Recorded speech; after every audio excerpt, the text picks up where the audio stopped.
In the nutshell, the assistant is really there to facilitate every single thing so that the editor can come in, sit down, edit, and get up and leave, and everything else is taken care of.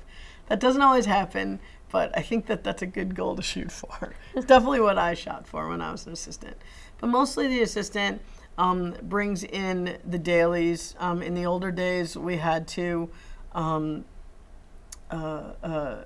sort of, I guess we would get everything on tape, and you'd have to bring it in on tape and sort of get it they called it digitizing it into the machine, which meant playing the tape, and then the computer would basically I guess capture it. That's what it's called now. You'd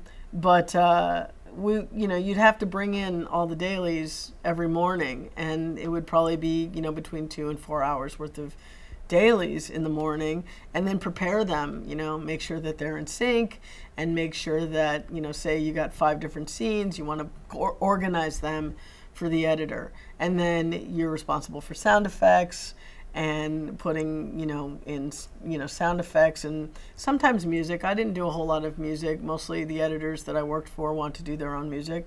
But sound effects I got really, really good at. And it got to the point of where, as the computers got better, the assistant's job got more and more intense and more specific.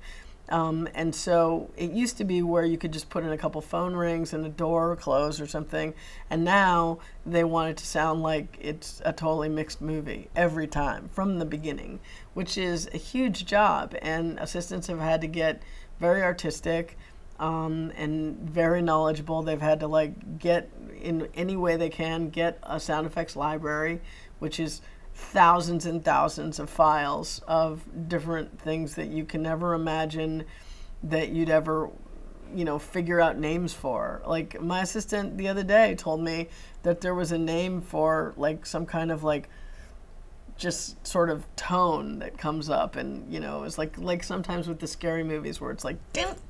There's a name for that. I can't remember what it is, but there's a name, and it's like, how do you search for ding, but that's kind of what assistants have to do. And nowadays they have to do way more. They have to be really good at visual effects and be really good at mocking up, any kind of visual effect that, the editor might need, whether it's, just doing a very easy one, like I